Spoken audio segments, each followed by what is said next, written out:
بسم اللہ الرحمن الرحیم۔ حوالے سے میں آپ کی خدمت میں گفتگو کرنے لگا ہوں، بس توجہ میری طرف رکھنا، میری آنکھوں میں آنکھیں ڈال کر بات سننا، انشاءاللہ ہمارا وقت قیمتی بنے گا۔ میرے دوستو، قرآن کریم اللہ تعالیٰ کی وہ کتاب لاجواب ہے جس کو رب کریم نے رسول کریم پر نازل فرمایا، اور حضور پاک علیہ السلام پر یہ کلام اللہ جب آتا تھا، اس طرح جیسے آج ہم کڑاکے کی سردی میں بیٹھے ہیں، جس سردی نے پاکستان کے کئی گزشتہ سالوں کے ریکارڈ توڑ کے رکھ دیے ہیں، اس سے زائد سردی کا زمانہ ہوتا تھا۔ صحابہ کرام فرماتے ہیں جب آیات اترتی تو رسالت مآب کے ماتھے مبارک کے اوپر پسینہ ظاہر ہو جاتا تھا۔ آپ مجھے بتائیے، اتنی سردی اور کڑاکے کی سردی میں رسول پاک صلی اللہ علیہ وسلم کے ماتھے مبارک پر پسینے کی لڑیوں کا جاری ہو جانا، یہ نبی پاک علیہ السلام کا وہ قربانی کا عکس ہے جو حضور پاک علیہ السلام نے قرآن کو اٹھایا، جس کا بوجھ پہاڑ بھی نہیں اٹھا سکتے۔ میرے ساتھیوں، رب کریم ہمیں بتاتے ہیں کہ میرے کلام میں ہیبت اتنی ہے، میرے کلام میں جلال اتنا ہے، اور میرے کلام میں رب کریم فرماتے ہیں اتنی شدت و حدت ہے جسے تم استقامت کی نشانی پہاڑ کہتے ہو۔ اگر میں قرآن پہاڑوں پر پیش کرتا تو پہاڑ ریزہ ریزہ ہو جاتا، پہاڑ اس کے بوجھ اٹھانے کے سامنے عاجز آ جاتا، اور پہاڑ قرآن کا وزن نہ اٹھا سکتا۔ میرے دوستو، قرآن کریم نے یہاں جو لفظ بولا ہے، میں چاہتا ہوں میں اس آیت کی تشریح آپ کی خدمت میں پیش کروں کہ رب کریم نے قرآن کریم کے بوجھ کے حوالے سے آپ کو اور ہمیں کیا سمجھایا۔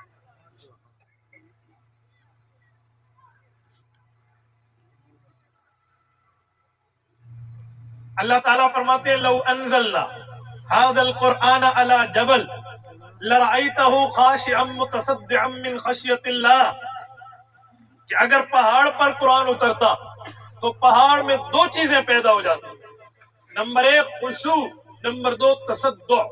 خشوع کسے کہتے ہیں؟ تصدع کسے کہتے ہیں؟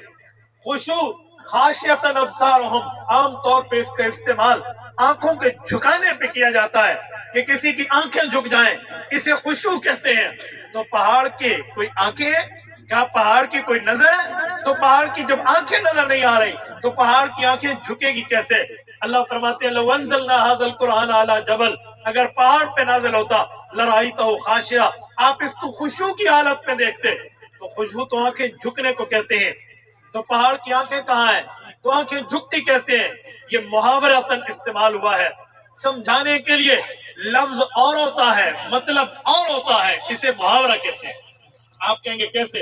میں ایک بات سمجھانے لگا ہوں، توجہ رکھنا۔ مولانا اجاز اور میں اگر ہاتھ ملائے، ہم نے ہاتھ میں ہاتھ دیا، یہ ہاتھ ہے، کوئی پوچھے کیا ہوا، ہم کہیں گے ہم نے ہاتھ ملایا، ایک لفظ یہ ہے، ایک لفظ اور ہے۔ کوئی ساتھی جا رہا ہو، اللہ نہ کرے کوئی چور اس کے ساتھ کوئی دو نمبری کر کے چوری کر لے، تو لوگ کہتے ہیں اس کے ساتھ چور نے ہاتھ کر دیا ہے۔ تو جو ہاتھ کیا ہے، ہاتھ تو ہم نے بھی ایک دوسرے کو کیا ہے، اسے تو چوری نہیں کہتے، جس کی چوری ہوئی اس کے نہیں کہتے اس کے ساتھ ہاتھ ہو گیا ہے۔ کیوں؟ تو ہاتھ کا معنی اور ہے، اس جگہ بولا جائے گا تو مطلب اور ہے، اسے محاورہ کہتے ہیں۔ ہاتھ ملانے کا معنی مصافحہ ہے، ہاتھ ہو جانے کا معنی کسی کے ساتھ مذاق کرنا ہے۔ تو میرے دوستو، اسی طرح خشوع کے لفظ کا بھی استعمال دیکھیں گے کہ کس جگہ ہوا، کیا وہ آنکھوں والا صاحب ہے جس کے لیے ہوا، یا جس کی آنکھیں نہیں ہیں وہاں ہوا؟ تو جہاں آنکھیں ہوں گی وہاں معنی آنکھوں والا ہوگا، جہاں آنکھیں نہیں ہوں گی وہی معنی اس کا محاورتاً کریں گے۔ تو خشوع کا لفظی معنی آنکھیں جھک جانا، محاورہ مانا کہ کسی کی ہمت جواب دے جانا، شرمندہ ہو جانا، طاقت کی بات ہو جانا، قوت کا اینڈ ہو جانا۔ لوگ کہتے ہیں پہلے تو بڑی باتیں کرتا تھا لیکن اب اس نے وہ اپنا کام نہیں کیا تو اس کی آنکھیں جھک گئی، اس کی آنکھیں نیچے ہو گئی۔ مطلب یہ ہے کہ اس سے یہ کام ہو نہیں سکتا تھا جس کا دعویٰ کیا تھا، یہ اس کام کا حل نہیں تھا جس کام کا ادعا کر رہا تھا، جب وہ کام ہو نہیں سکا شرمندہ ہوا، گویا آنکھیں جھک گئی۔ رب فرماتے ہیں لوگوں جسے پہاڑ سمجھتے ہو، والجبال اوتادا، کہ پہاڑ زمین کی میخیں ہیں، یہ زمین کی کیل ہیں، ان نے زمین کو سنبھالا ہے۔ کوئی مثال دیتے ہو کسی کی استقامت کی تو اسے جبال استقامت کہتے ہو، جبل استقامت کہتے ہو، کہ یہ پہاڑ ہے، اپنی بات پہ مضبوط رہنے کا اور اگر تمہیں اس بات پر ادراک ہے کہ پہاڑ میں طاقتیں ہیں، پہاڑ میں قوتیں ہیں، پہاڑ میں بڑی پاور ہے، سنو ہوگی پاور پہاڑ کے اندر، ہوگی طاقت پہاڑ کے اندر، لیکن جو طاقت اللہ کے کلام میں ہے وہ پہاڑ میں نہیں ہے۔ لو انزلنا هذا القرآن على جبل لرأيته، اگر پہاڑ پر اللہ اپنے قرآن کو اتارتے پہاڑ کی آنکھیں جھک جاتی، یعنی پہاڑ اس کا وزن نہ اٹھاتا۔ یہ ہے لرأيته خاشعا۔ اچھا اگلا لفظ ہے متصدعا من خشیت اللہ، متصدعا، یہ لفظ تصدع سے مشتق ہے۔ اس کا مطلب ہوتا ہے یہ ڈبہ ہے آپ کے اور میرے سامنے، یہ ٹیشو پیپر کا ڈبہ ہے، اگر اس ڈبے کے اندر کوئی ایسا معاملہ ہو جس سے یہ ڈبہ پھٹ جائے، بلاسٹ ہو جائے، تو اس کا مطلب ہے تصدع، اندر کی گیسز، اندر کی کسی جو ہے نا کیا کہتے ہیں وہ کوئی معاملے کی وجہ سے چیز کے ٹکڑے ٹکڑے ہو جائیں، یہ بوٹل ہے یہ پھٹ جائے تو تصدع ہے۔ یہ آسان مثال جیسے سلنڈر ہوتا ہے، اللہ محفوظ فرمائے، سلنڈر کا وہ کپا، سلنڈر کا وہ جو ہے کیا کہتے ہیں وہ پورا کا پورا سلنڈر جب پھٹتا ہے تو وہ ٹکڑے ٹکڑے ہو جاتا ہے، اسے تصدع کہتے ہیں۔ قرآن کہتے ہیں ایک تو پہاڑ کی آنکھیں جھکتی، نمبر دو متصدعا من خشیت اللہ، پہاڑ میں وہ گیسز پیدا ہو جاتی، پہاڑ میں وہ کیمیکلز آ جاتے، پہاڑ میں وہ معاملہ آ جاتا کہ پہاڑ پہاڑ نہ رہتا، ٹکڑوں کی شکل میں دنیا میں اڑ رہا۔ کیوں؟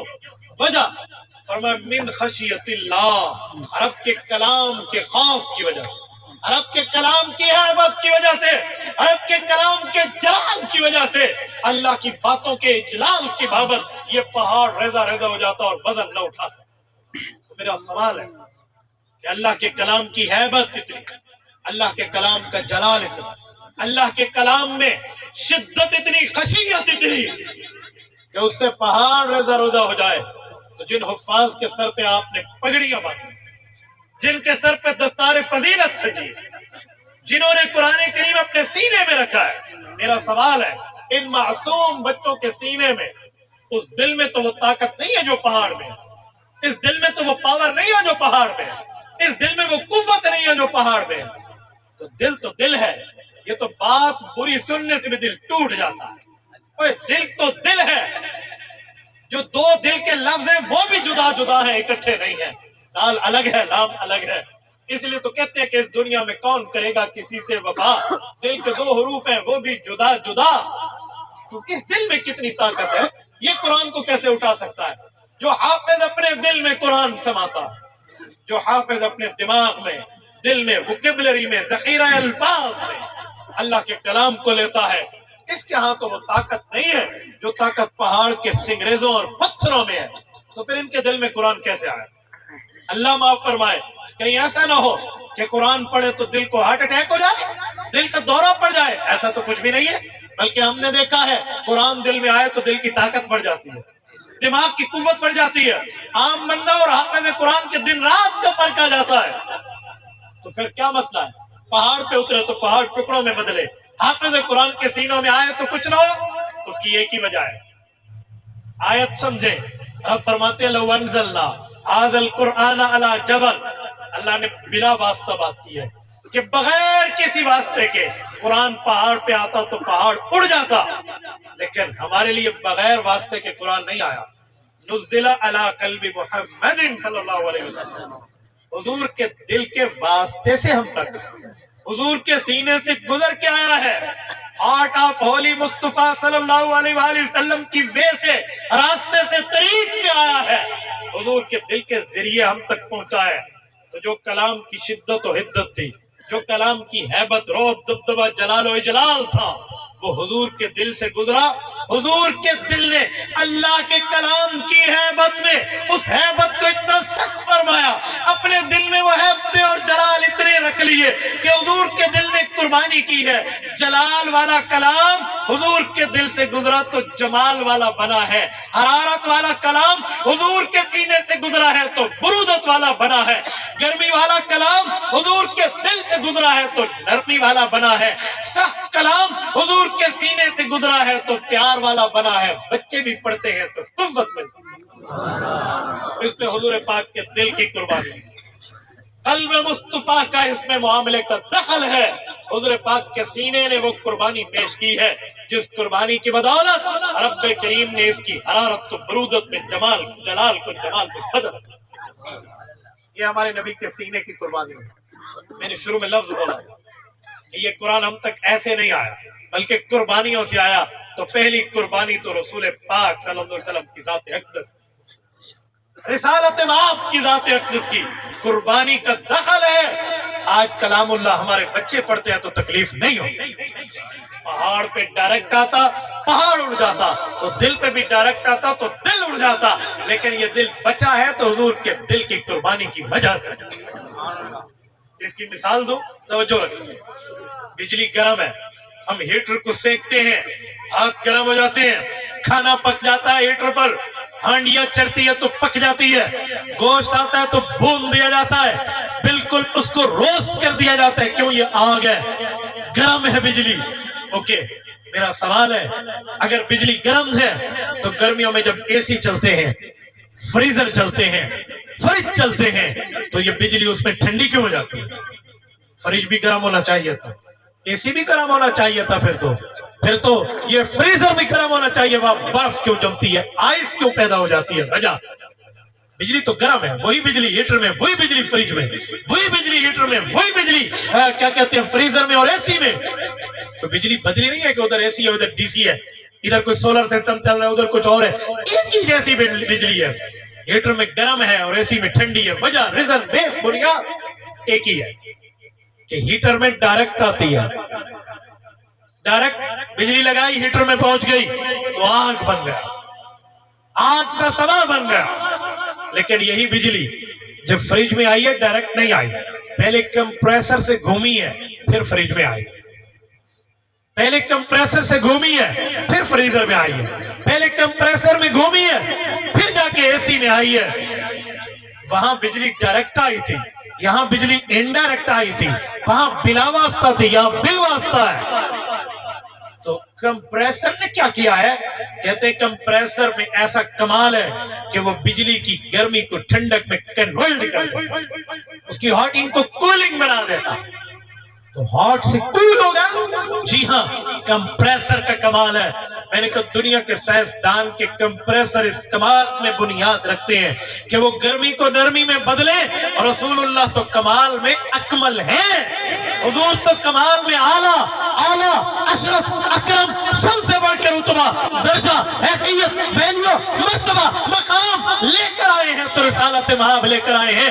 حضور کے سینے نے بھی جلالی کلام کو جمالی ہونے میں کنورٹنگ پیش کی.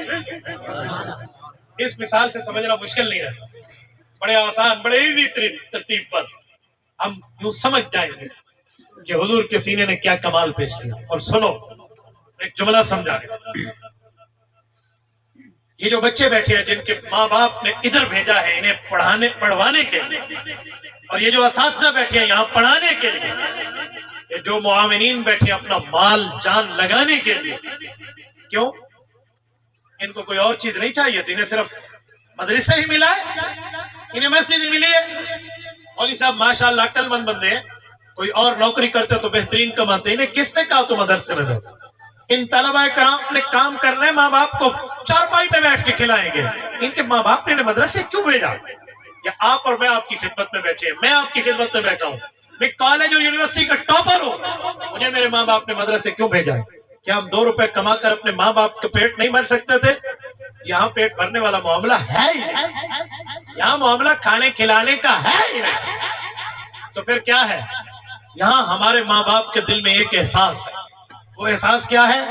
اوے ہمارے نبی نے وہ قربانی دی ہے جو پہاڑ نہیں دے سکتے.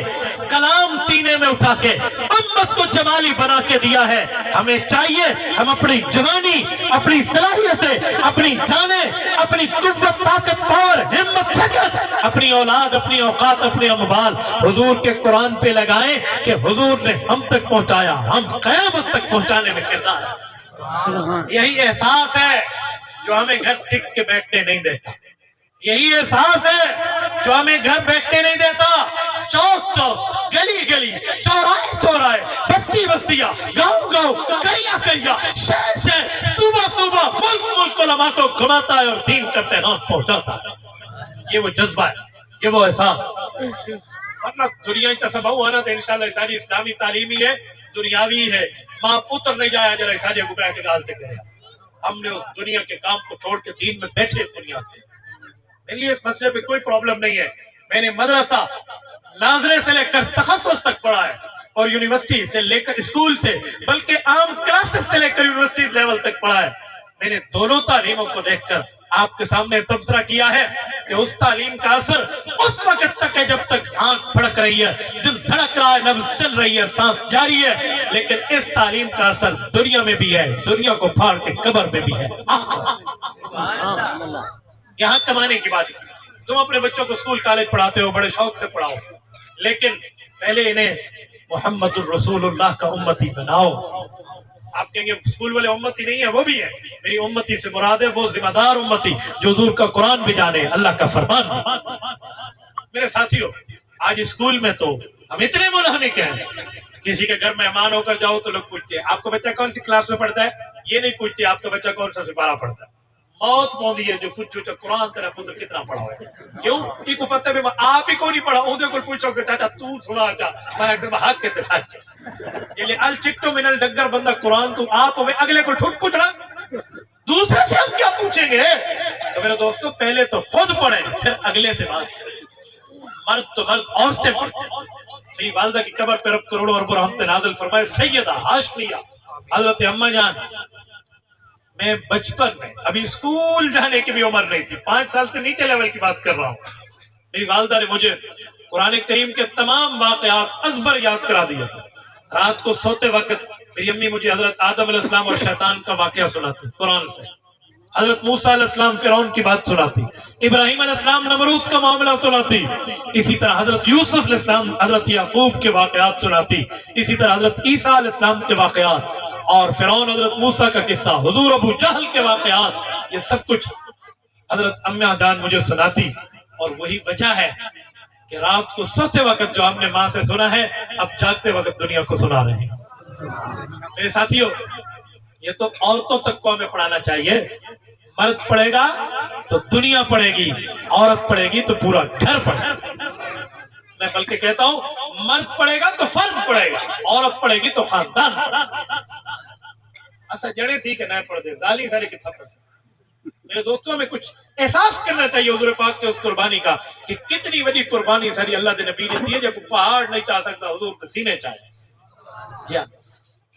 اور میرے ساتھیوں, ہمیں اسکول کالج کے ساتھ ساتھ مدرسہ بھی پڑھانا چاہیے, دین بھی پڑھانا. اسکول کالج ہماری ضرورت ہے, وہاں سے جج بنیں گے, جرنیل بنیں گے, وکیل بنیں گے, ڈاکٹر بنیں گے, بیوروکریٹ بنیں گے, وہاں پر انجینئر بنیں گے, وہاں پر آٹوکیڈ کے ماہر بنیں گے.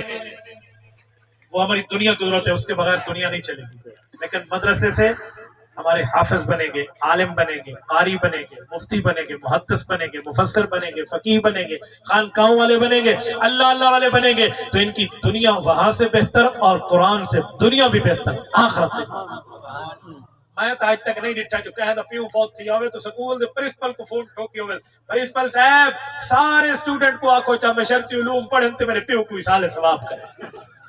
میں تو نہیں ڈٹھا جو صحیح انگریزی دی دبر بک پڑھاؤ چاہ, بیالوجی تے کیمسٹری تے فزکس تے دو ورک کے پڑھاؤ چاہ تے میرے ابے تے اماں کوئی سالے ثواب کرو نا. سارے فون کرے سنکاری صاحب, مولوی صاحب, حضرت صاحب سورۃ یاسین بالا کو آکو پڑھیں چاہتے ابے جی کو بھیجن. میرا پترہ تک موت دے بعد تیری آنکھ کھلی ہے بھی سورۃ یاسین ابے تو ویندی ہے, مشرقی علوم نہیں ویندی, تے میرا پترہ تے اپنی اولاد کو دنیا کیوں نہیں پڑھائے. اور میں کو مولوی کو فون کرن دی کیڑی لوڑ ہے, میں پڑھنا اپنی ماں واسطے, میں پڑھنا اپنے پیو واسطے. میں بقرعید دے کمے آونا, میں پیو ماں واسطے نہ پڑھ سکتا. میں سچا دا پیا, میں یاد رکھو بیا بے واسطے نہیں میں پڑھتا. تو سب ہمیں فون کر رہو ہی مولی صاحب آ کے دے طالب دا دل اسی پڑھ سی نہیں تو میں سیر ہلے سی بیٹھا اللہ ہمیں پیو بچکی جے کہہ دا اور پڑھنا وے تے پیو ماں بچکو آونے تے آپ بچکی جڑے تا خود پڑھو, آپ ہی پڑھو, اپنی اولاد کو ہی پڑھو تاکہ پتر پڑھ سی ماں واسطے, دی پڑھ سی پیو واسطے. ہم لوگ یہ نہیں کرتے. ہماری حالات یہ ہے کہ ہم اپنی اولاد کو پڑھانے کے لیے تیار ہی نہیں ہے. تو میرے ساتھیوں یہ مدرسہ تمہارے دین کی ضرورت پوری کرنے کے لیے ہے کہ یہاں اپنی اولاد کو بھیجو، تمہاری اولاد اللہ کا قرآن پڑھے، نبی کا فرمان۔ اور میں ایک جملہ مزید سمجھانے لگا میرے دوستو، قرآن کریم کی تعلیم کا مقام اور مرتبہ یہ ہے، قرآن کی تعلیم کی درجہ حیثیت اور ویلیو یہ ہے کہ یہ بندہ کبھی بھوکا نہیں مرتا، عزت کا کھانا کھاتا ہے۔ آپ کہیں گے کیسے؟ میں نے تو نہیں دیکھا، بڑے معذرت کے ساتھ لوگ کہیں میں نے نیا گھر بنایا ہے، ڈاکٹر صاحب کو سڈو دعا کرے، پرنسپل صاحب کو سڈو قدم رنجا فرماوے، پروفیسر صاحب کو سڈو گھر برکت تھی سی، وکیل صاحب کو سڈو گھر اللہ دی رحمت لاسی، نہیں، سارے آدھے مولوی صاحب کو سڈو، حافظ صاحب کو سڈو، پیر صاحب کو سڈو، قاری صاحب کو سڈو۔ تو یہ دنیا میں آپ نے اس کو عزت دی ہے، آخرت میں تو ان کو عزتوں کے تاج پہنائے گا۔ تو میرے دوستو ہم کچھ تو غور کریں۔ بعض اوقات لوگ سمجھتے ہیں مولوی بڑھ گیا کتوں کھاسی۔ میں نے کہا میرے لیے یہ حال ہوتا ہے کہ کسی شہر میں جاؤں نا، 5 6 7 جگہ سے کھانے کی ہمیں دعوت آئی ہوتی ہے، 6 بندیاں کو ناراض کر کے ایک دو مہینہ پودے 6 والوی خفائی مولوی صاحب میری روٹی نہیں بھی کھاتی۔ تو کوئی عام بندہ وہیں باوے لوگ آدھے ٹکریلا آ گیا، مولوی کو کھوا کے لوگ خوش تھے۔ تو خدا کے بندے آپ یہ بھول جاؤ کہ آپ کی اولاد پڑے گی تو بھوکے مرے گی، جی نہیں، ایسا نہیں ہو سکتا۔ اللہ تعالیٰ نے علماء کو کم پیسوں اور کم تنخواہوں میں جو عزت دی ہے نا، وہ بڑوں بڑوں کو نہیں ملی۔ کچھ ملا تنخواہ کتنی ہے جی؟ 2 لاکھ مہینے دی، مال کتنے نہیں جی؟ بچے 2 ہی اچھے، مولوی تو پوچھو تنخواہ کتنی اچھی 6000، مال کتنے نہیں؟ داڑھی تے ہاتھ مار کہتے جی الحمدللہ 8 پورے تھے۔ مولوی کے لیے تو کوئی پرابلم نہیں، وہ جانتا اور سمجھتا ہے کہ رزق اللہ نے دینا ہے جس نے بچے پیدا کرانے ہیں۔ اٹھا دیکھو نا، صاحب نال ہاتھ ہو کے بچے 2 ہی اچھے، اینج نہیں ہوتا۔ اور خدا کے بندے ہم کچھ تو سمجھے، رزاق پر نظر رکھیں، آپ اس معاملے میں بے فکر رہیں، اللہ آپ کی اولاد کو دنیا میں بھی عزت دے گا، آخرت میں بھی۔ اور میرے ساتھیوں، ان علماء نے کتنی محنت کی ہے اور اپنے کام میں کتنے سچے ہیں۔ آؤ فیصلہ کر لیتے ہیں، دنیا میں آج معیشت اور مدرسے کا مقابلہ کر لیں۔ معیشت ملک کی روزانہ ڈی ویلیو ہونے کی خبریں سن رہے ہیں۔ آج ملک دیوالیہ تھی نہ پیا تھے، کل تھی نہ پیا، آج معیشت ڈوب رہی ہے اور کل ڈوب رہی ہے۔ اللہ ہمارے ملک کو محفوظ رکھے۔ خبریں تو یہی سن رہے ہیں، لیکن کبھی نہیں سنا کہ مدرسہ ڈاؤن ہو رہا ہے، مدرسے ختم ہو رہے ہیں، مدرسے بڑھ رہے ہیں۔ 2 مولی لڑ وجن ایک دے بجائے 2 مدرسے تھی اس تو لڑائی فائدہ ہے۔ وہ اکسی میں آج بڑھاؤنا ہے تو میں آج بڑھاؤنا ہے، چل میں تو یہاں تو بے برکتی نہیں ہے، یہاں تو برکت ہے۔ وجہ میں تبھی کہتا ہوں دنیا والوں، حکمرانوں، معیشت تمہارے ہاتھ میں تھی، تم نے اس کا پٹھا بٹھا کے رکھ دیا۔ مدارس علماء کے ہاتھ میں تھے، انہوں نے اتنی عزت دی ہے کہ باہر ملک سے لوگ یہاں پر پڑھنے آتے ہیں اور تمہارے لوگ کمانے کے لیے یہاں سے باہر جاتے ہیں۔ جی دیکھو تو صحیح، جو تسا کام پورا کیتا اپنی ذمہ داری دا یہاں سا کیتا، تو یہ کام تو علماء نے، علماء کا ہی معاملہ ہے۔ میرے دوستو، اللہ نے علماء کو ہر میدان میں عزت دی، اللہ نے علماء کو ہر جگہ عزت و احترام دیا، ہر جگہ مقام اور مرتبہ دیا ہے۔ مدرسے چیز روڈ دے ہوتے بھی آیا تھا، پچھلی گورنمنٹ کو دھرنا دے کے سارا مولوی ختم نہ کرا بیا تے بے جڑے سارے کھڑوتے ہیں نا، سارے اور لم پر لم، انہاں دا کام کوئی نہیں ہے، کام مولوی دے بالاں دا جڑے روڈ تے ہیں ترسا نے بھی مسلمان دا پتر کون ہے تے یہودی ایجنٹ کون۔ یہ مولوی دی وے، یہ غیرت مندی دی گال ہے۔ یہ باقی سارے جتنے آلو بھرا کھڑوتے ہیں کہنے دا کام نہیں ہوتا، یہ نکلتے تھا کھڑو میں، یہ حضرت پلے بوائے دا کام نہیں، یہ غیرت مندی دا کام ہے۔ اور یہ غیرت مندی سکھیں دی ہے تو مدرسے دی چٹائی سے۔ تو ہمیں اپنے بچوں کو عالم حافظ بنانا چاہیے، بنائیں گے نہیں بنائیں گے؟ جتنے ساتھی بیٹھے ہیں تمام ارادہ کرتے ہیں کہ ہم اپنی اولاد کو عالم بھی بنائیں گے، حافظ بھی بنائیں گے، مدرسے بھی پہنچائیں گے، کرو گے انشاءاللہ؟ جزاکم اللہ تعالی، اللہ آپ کو